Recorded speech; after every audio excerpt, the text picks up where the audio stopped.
ngày nha chú vào đây tập hợp nào ôi ngày nha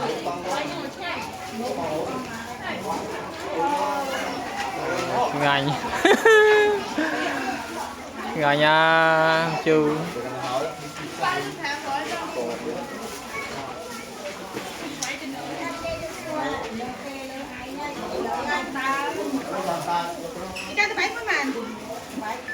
tê xóa thế đúng không tê xóa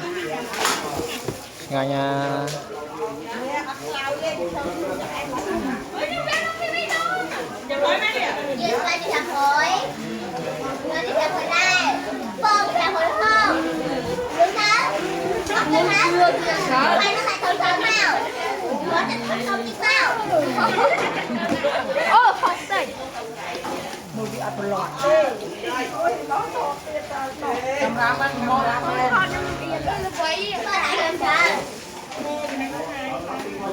thì tao ngọt vào thôi